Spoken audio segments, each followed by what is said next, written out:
Hello বন্ধুরা, আমার নাম বিপুল দেবনাথ। আমি ওয়েস্ট বেঙ্গল বহরমপুর শহরে থাকি।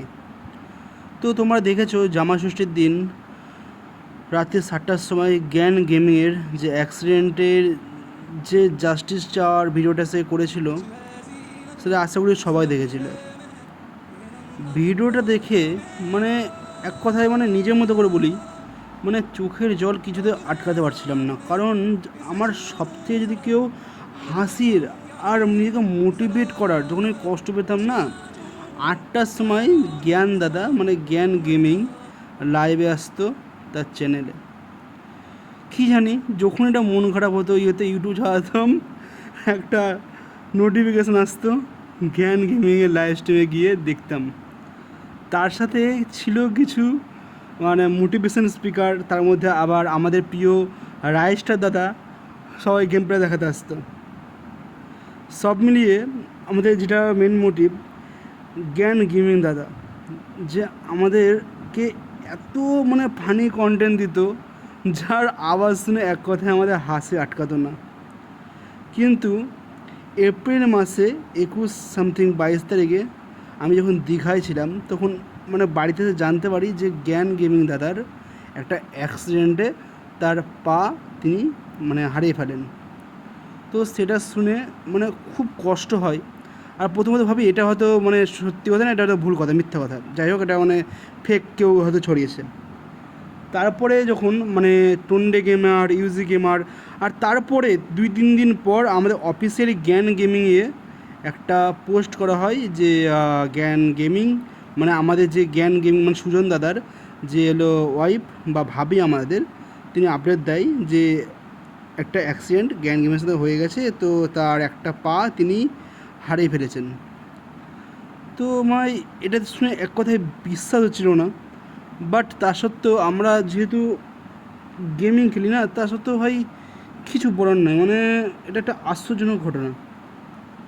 প্রথমে নিজেকে শান্ত দিই, তারপরে অনেক রকম ভিডিও আমরা দেখতে থাকি, তবে কিছু কিছু আপডেট পাই, সব কিছু পাই। তারপরে জ্ঞান গেমিংয়ের যে জ্ঞান দাদার আমাদের ইউটিউবে বলো, তারপরে ইনস্টাগ্রামে বলো, টুকটাক একটু আপডেট আসতে থাকে। তো ভাবি যে জ্ঞান গেমিং দাদা এটা স্পেশালি দেখেছিল আনগ্রাজুয়েট দাদা যখন তার রুমে ঢুকে হসপিটালের, তখন জ্ঞান গেমিং দাদা বলে ঝুঁকে গানে সালা। এটা শুনে যে মনের ভিতরে আবার জোশ আসছে, নিজের একটা কি, মানুষটা এতটাই কষ্ট পাচ্ছে তা সত্ত্বেও মানুষটা বুঝতে দিচ্ছে না। আর এটাও আমি শুনেছিলাম যখন জ্ঞান গেমিং দাদা অ্যাক্সিডেন্টটা হয়ে গেছিলো, যখন অলরেডি গাইড এসে তাকে মেরে দিয়েছিলো, তিনি সহজে বলছিল যে টন্ডে ভাই আমাকে হসপিটালে নিয়ে যাও, আমি বেঁচে যাব। জ্ঞান গেমিং দাদা নিজের পাটাকে কোনো মতো ধরে রেখে একটা আশ্চর্য বিষয় একটা দেখো যে একটা গাড়ি দাঁড়াচ্ছিল না সেই টাইমে, যখন একটা দাদাকে বলা হয় যে 1 লাখ 2 লাখ টাকা নিয়ে নিও, তুমি আমাকে হসপিটালে নিয়ে চলো। তো সেই অবস্থায় তিনি একটা হসপিটালে যায়। সে হসপিটালে এতই নিষ্ঠুর একদম। তো আর একটা হসপিটালে যেতে বলে, কী কারণে এটা আমি জানি না। তো একটু আগে দাদার লাইভ স্ট্রিম দেখেছিলাম আমি, তো কী কারণে জানি না, বাট এত নিষ্ঠুরতা বলছিল জ্ঞান দাদা লিটারেলি নিজের ভিডিওতে কান্নার থেকে শুরু করে কেমন একটা লাগছিলো, নিজেরই একটা খারাপ লাগছিলো। তো অন্য একটা হসপিটালে ভর্তি করা হয়। তারপরে কিছুদিন পর জ্ঞান গেমিং দাদা কলকাতায় ফিরে আসে প্রায় 1-1.5 মাস পর। তো জ্ঞান দাদাকে লিটারেলি শুয়েই নিয়ে আসা হয়, অ্যাম্বুলেন্স 3-4টে পাল্টানো থাকে, ফ্লাইট থাকে, তো অফিসিয়ালি আসা হয়।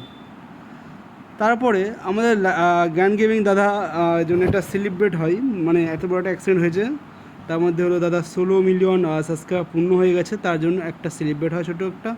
বাট জ্ঞান দাদা এত কষ্ট থেকে মানুষটা উঠে এসছে। তারপরে দাদা একটা অফিসে একটা আপডেট আসে যে আই নিড জাস্টিস, আমাদের বাঙালি যে জামাষষ্ঠী ছিল সেদিন 7টার সময় দাদা একটা ভিডিও আসার কথা ছিল।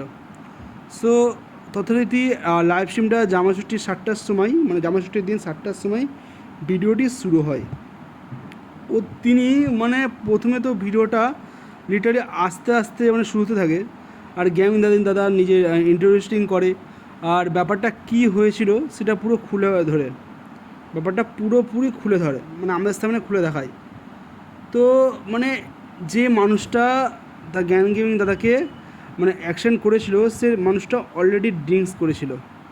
আর তার থেকেও খারাপ বিষয় হলো জ্ঞান গেমিং দাদা যখন হসপিটালে ভর্তি ছিল তখন একদিনও লখনৌতে একদিনও মানুষের দেখা করতে আসেনি যে ভাই আপনার কিছু লাগবে বা কিচ্ছু আসেনি। উল্টো দিক থেকে আমাদের দেশি গেমার মানে অমিত দাদা আর আজ্জু ভাই টোটাল গেমিং এরা সবাই লিটারি দেখা করতে এসেছিলো। মানে আপনারা হয়তো জানেন যে জ্ঞান গেমিংয়ের সঙ্গে আজ্জু ভাইয়ের বা দেশি গেমারের অত ভালো বন্ধুত্ব নেই, একটা কন্ট্রোভার্সি হয়েছিল, তো প্রায় 2-3 বছর ধরে তাদের সঙ্গে কোনো কথা নেই। লিটারি তার সত্ত্বেও এসেছিলো। আবার শ্রী ওয়াইটি ভাই যে আমাদের নিউজ আপডেট দেয় সেও এসেছিলো ভাই তার সাথে দেখা করতে। বাট যে মানুষটা জ্ঞান গেমিংয়ের অ্যাক্সিডেন্টটা করিয়েছিল যে পিছন দিক দিয়ে মানে জ্ঞান গেমিং তখন মানে এটা বিশাল মেন রোড, তো এটা বাইরে টয়লেট হোক বা কিছুর জন্য এটা বেরিয়েছিল, বাট পিছন থেকে সে মেরেছে সেই মানুষটা দাঁড়ায়নি, প্লাস তার সাথে হসপিটালে একবারও কথা বলতে যায়নি। আর সেই মানুষটা জ্ঞান গেমিং দাদাই বলে যে মানুষটা প্রতিদিন পুলিশ স্টেশনে যাচ্ছে, সই করে বেরিয়ে যাচ্ছে, সে এখনও পর্যন্ত কোনো সাজা পায়নি। জ্ঞান গেমিং দাদা এর জন্য জামাই ষষ্ঠীর দিন একটা ভিডিও বানায়, আই নিড জাস্টিস, আমি তার শাস্তি চাই। সে হয়তো আমার সারা জীবনের জন্য আমার এই যে এক পা আমার হারিয়ে ফেলেছে এটা দায়িত্ব নেবে, আর না হয় তাকে শাস্তি পেতে হবে। আর নাহলে এই যে লখনৌ পুলিশের কি একটা দায়িত্ববোধ নাই? জ্ঞান গেমিং দাদা এটাও বলে যে আমি যদি এখন কাউকে ডাইরেক্ট ঠুকে দিই গাড়ি নিয়ে, তার যদি একটা পা হারিয়ে ফেলে তাহলে কি আমাদের কোনো জাস্টিস পাওয়া যাবে না? সেটা কেন? তাহলে আমাদের পারমিশন দিয়ে দিক যে আমি যাকে খুশি উঠিয়ে দিতে পারবো, তারপরে দেখা যাক কী হয়। কিন্তু সেটা হয়নি। এর বিরুদ্ধে একটা মানে নোটিশ জারি করতে বলে।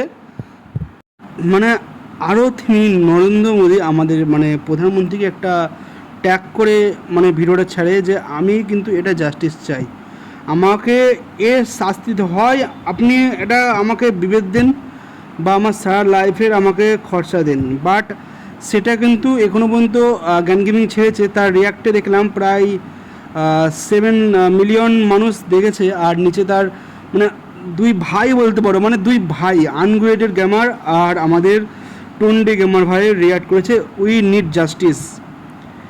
এই ক্ষেত্রে মানে একটা কঠোর একটা নির্ধারণ নেওয়া হোক যে যেই ব্যক্তিটি তাকে মানে এইভাবে নিজের সারা জীবনের মতো কষ্টদায়ক করলো তার উচিত শাস্তি দেওয়া উচিত।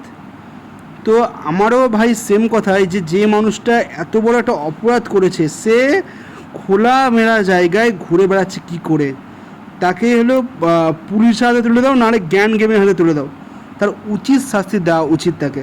কারণ যে এত নিঃস্বাপ যে একটা জিনিস কী বলবো, মানে লিটারি মানে জ্ঞান গেমিং দাদা এই যে জিনিসটা বলছিল আর নিজের হলো মানে পাটা খুলে দেখাচ্ছিল, একটা পায়ে যে তিনি সারা জীবনের মধ্যে হারিয়ে ফেললেন, এর ক্ষয়ক্ষতি তিনি কোথায় পাবেন? বাট মানে মানুষটা যে এত নিষ্পাপ মানুষ, যে মানুষটা একটা মানুষের অ্যাকশন করে ফেললো, এত ডিঙ্কি করা পড়েছিল, তাও সত্ত্বেও কি মানুষটা একবারও যে মানে যেতে পারতো না হসপিটালে যে মানুষটা কেমন আছে তা দেখে আসি? মানে জ্ঞান গেমিং দাদা এটা একটা মানে মাথায় আসছে, জ্ঞান গেমিং দাদা এটাও বলছিল যদি আমি একা থাকতাম, আমাকে তো কোনো মতে আমরা 3-4 জন ছিলাম বলে আমাকে কোনো মতে হসপিটালে ভর্তি করা হয়েছে, বাট আমি যদি সেখানে একা থাকতাম, আমি যখন মরে যেতাম, তাহলে এর খেয়ে ক্ষয়ক্ষতি দিত, কিন্তু জানতেও পারতো না। সাপোজ এটা মানে ভেবে এতই খারাপ লাগছে যে মানুষটা এত নিষ্পাপ হতে পারে, মানে মানুষকে একে ভাই আমার মতে যে একে উচিত শাস্তি দেওয়া উচিত ভাই, এটা মানে ক্রিমিনাল, এক প্রকার ক্রিমিনাল, মানে এর উচিত শাস্তি দেওয়া উচিত। আর একে মানে আমার কথা হয় যে জ্ঞান গেমিংকে যদি এই যে কোনো কিছু হেল্প না করে তাহলে এর কঠোর শাস্তি দেওয়া উচিত বা জ্ঞান গেমিং হাতে তুলে দেওয়া উচিত, তো উচিত শাস্তি একে দিতেই হবে। তো আমার উদ্দেশ্য এটাই ছিল যে আমি চাই যে জ্ঞান গেমিং দাদা জাস্টিস পাক, তার যে কষ্ট পেয়েছে তিনি, তার উপায় গভর্নমেন্ট তার হাতে তুলে দিক। আমি তোমার সাথে ছিলাম বিপুল, এটাই আমার কথা।